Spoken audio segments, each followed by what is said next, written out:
Good day, people. I'm Hira Deepika. In Ponniyin Selvan, this is episode number 4. Kandamaran and Vandiyadevan were visiting the inner chambers of Kandamaran's mother. Kandamaran was called back into the inner chambers by his mother. Vandiyadevan heard the women inside laughing. He assumed that they were all laughing at him and felt embarrassed. When Kandamaran came out, both of them left for a tour of Sambhavaraya's palace.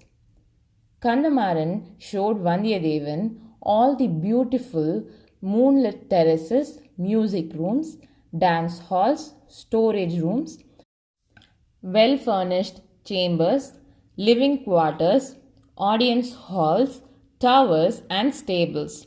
After a while, Vandiyadevan asked, Kandamara, when you went in again into your mother's chamber, what was so special that there was so much laughter and joy?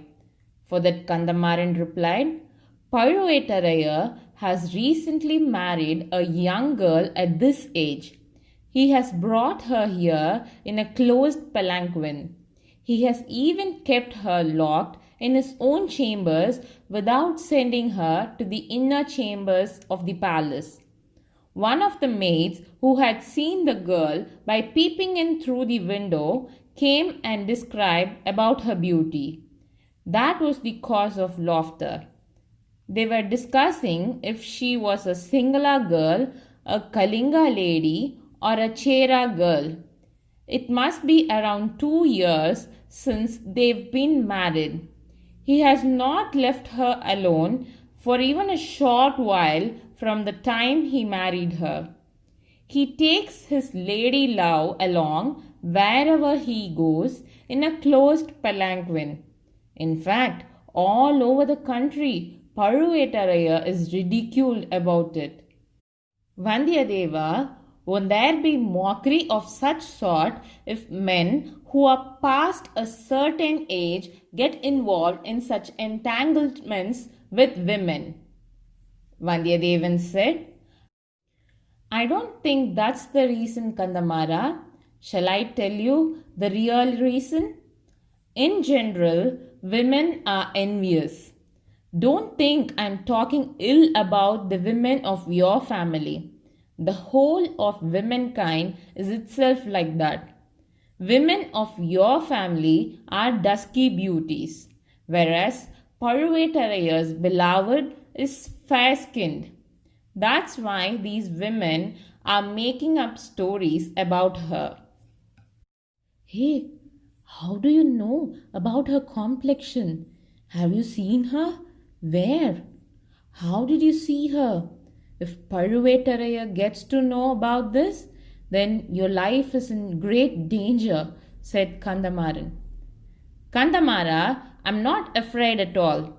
Moreover, I haven't done anything inappropriate.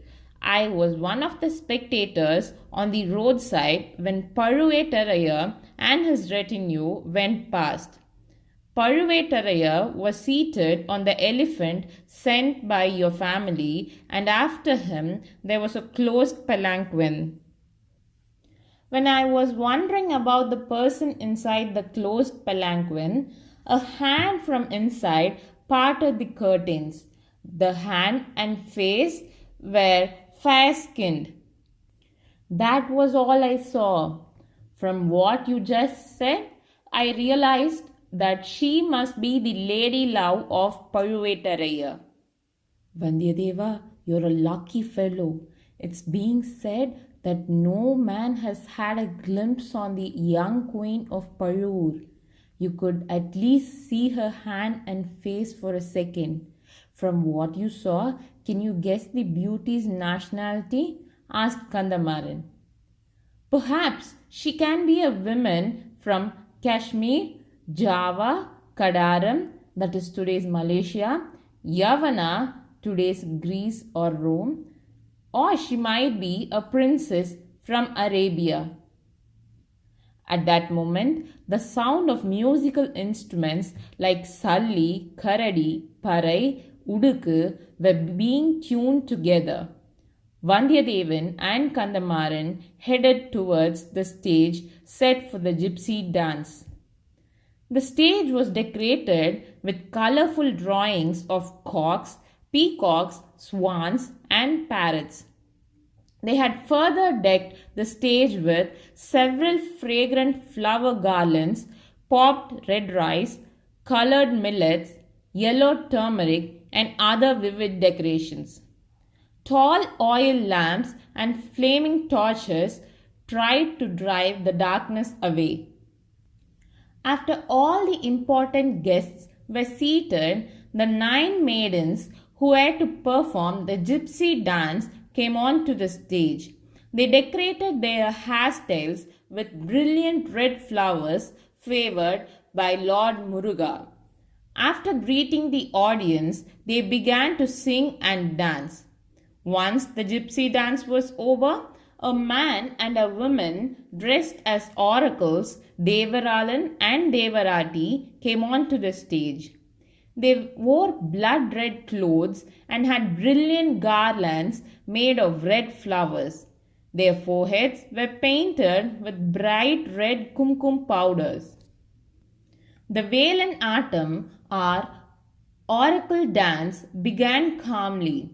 As time passed, the man picked up a spear from the side and danced wildly.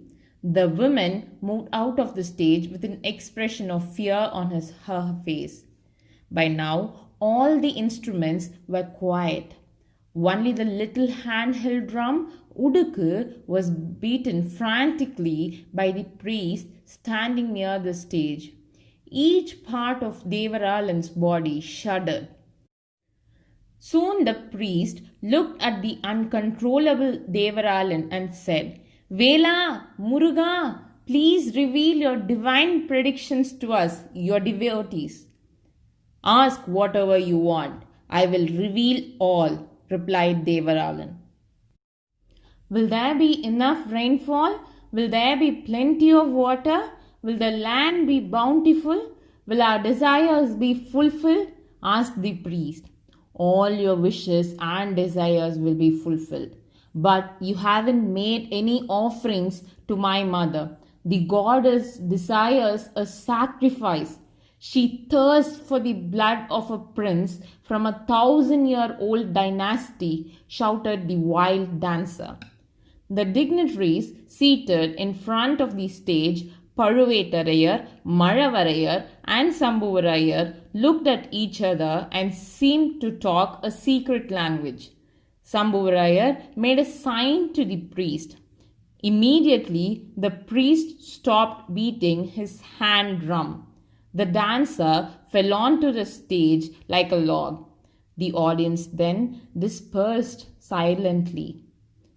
Vandiyadevan, who had been watching all this, was shocked, and when he was looking at the outer walls of the fort, a head was seen on it. It was Alvarkadiyan's head.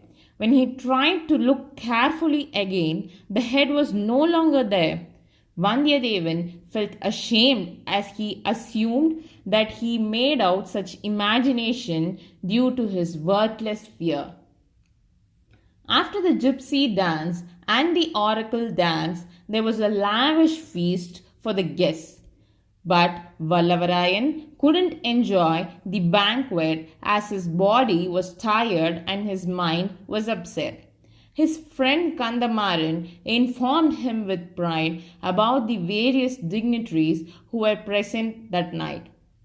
Besides Paruvetarayar and Sambuvarayar, there was Pennavan Malavarayar, Lord of Malapadi Maluvur, the elder and the largest landholder of Kundratur, had come.